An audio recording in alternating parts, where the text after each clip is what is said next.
Back on the Young Turks.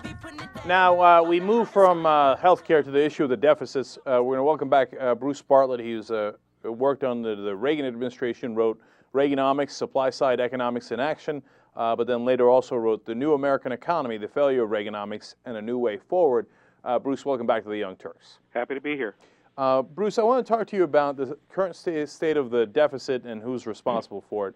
First off, how big a deficit do we have right now? About $1.4 trillion, close to 10% of the GDP. So $1.4 trillion. And that is for the year of 2009. But by the time it's over, we estimate that it's going to be about a $1.4 trillion deficit? Well, we've actually finished fiscal year 2009. That ended on September 30. Right. And it was we had a deficit of about $1.4 trillion. And I believe that we're also estimating a deficit of the same amount for this coming year, fiscal year 2010, which we're already in. Okay, so it's 1.4 for both years, 09 and approximately, and the estimated of 2010. Okay, so now 2009, a lot of that obviously, given that it ends, the calendar year for that ends in September 30th, was during the Bush administration. Is that right? Well, that's right. The fiscal 2009 budget was put forward originally by President Bush in January of 2008. And the budget President Obama puts forward in next month will be for fiscal year 2011. So we're always, a year or so ahead of ourselves. Right. So where did that, let's talk about 09 that ended. How does that 1.4 trillion break down? What are the different large numbers behind that? Oh, gee, I'd have to look it up. I don't have that off the top of my head. But you can't really divide up the deficit and say so much is due to spending and so much is due to lower revenues. It's kind of hard to do that. Well, did the stimulus go, I'm sorry, before we get to the stimulus, did the bailout go in 09 calculations or the 2010 calculations? Where does the bailout go? Well, the bailout is largely in 2009. That legislation was passed in December, just about a year ago, and so, but not all of the budgetary spending, occurred last year. Some of it's still going on, and some will still go on, next year. Mm-hmm. So now you say that when Obama, I read your article in Daily Beast, and of course you write for other publications as well. So you say about $1.2 trillion of that deficit was before Obama took office. Why is that? Well, the Congressional Budget Office in January of this year estimated that we would have a deficit of $1.2 trillion in fiscal year 2009. So that was before Obama took office and didn't take into account any of the policies he enacted.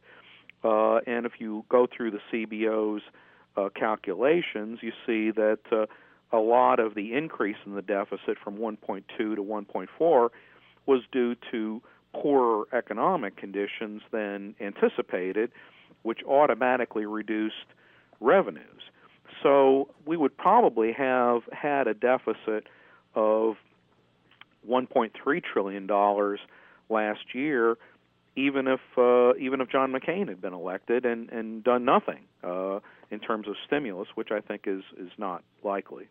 Okay, so you're saying at most $0.2 trillion goes to Obama, but given economic worsening, you're not even entirely sure that that's the case. How about, that's for 2009, how about for 2010, the projected deficit? Well, can we say, well, look, that's the stimulus spending of Obama, et cetera? How much of that is he responsible for? Well, certainly a great deal more of it, but keep in mind that the largest factor leading to a higher deficit is that federal revenues are now at one of the lowest levels they've been in since World War II. In fiscal year 2009, federal revenues were 14.9% of GDP. The post-war average is over 18%. So something like 4% of GDP revenues have fallen by about 4% of GDP, so that accounts for, something like 40% or so of the deficit, and the rest is not entirely due to stimulus spending, because spending for things like unemployment insurance and welfare and stuff like that also goes up automatically, even if we don't enact any new programs. So the stimulus will certainly have some more of an impact on the deficit in the current fiscal year, but certainly not. I mean, it's not as if the budget would be balanced if we just hadn't elected Obama. Right. So before I get back to that, let me just finish up with 2011, okay?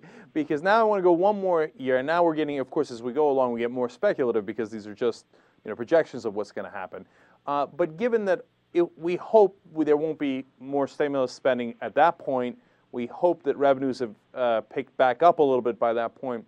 Do we get to better deficit numbers at that point? Yeah, I don't have the current projections in front of me. They're very easily found at cbo.gov and budget.gov and places like that. But the administration's assumption is that the bulk of the stimulus was one-time spending that would be not become a permanent part of the budget. And so when those programs are finished doing whatever they do, then we'll get back to normal. But the thing is that normal is still very bad. So we're looking at deficits in 5 or 6% of GDP range, as far as the eye can see, and that's at least twice as much as I think most budget experts think it ought to be. Mm-hmm. And does the different accounting on the wars make a difference in how we calculate the deficit these days?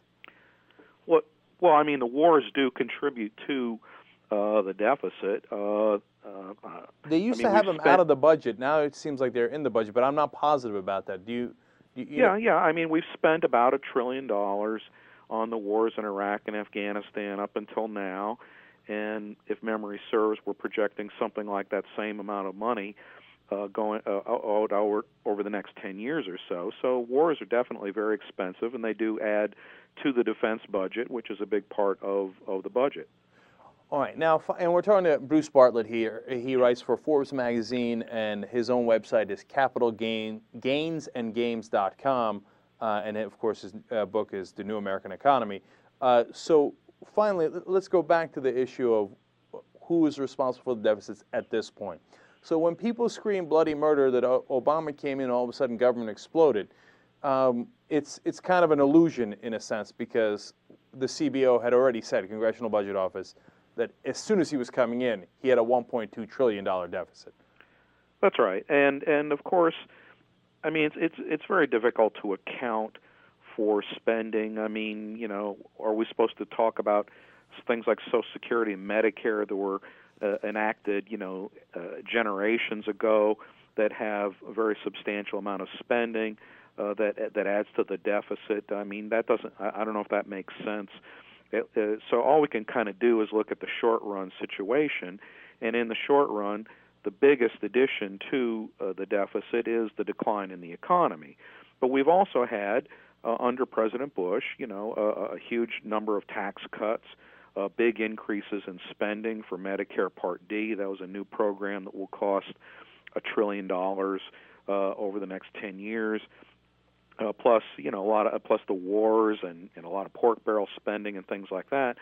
So certainly a great deal of the problems, budgetary problems that President Obama has to deal with, are things that he inherited. And of course he is adding to those things as well with the stimulus and health reform and various other things. But I think it's just, I get tired of hearing Republicans talk as if the budget would be balanced and the economy would be booming if we just hadn't elected Obama, which is just ludicrous. All right, there you have it. Bruce Bartlett, author of The New American Economy, The Failure of Reaganomics, and a New Way Forward. Thank you so much for joining us on The Young Turks. Thank you. We really appreciate it. We'll be right back.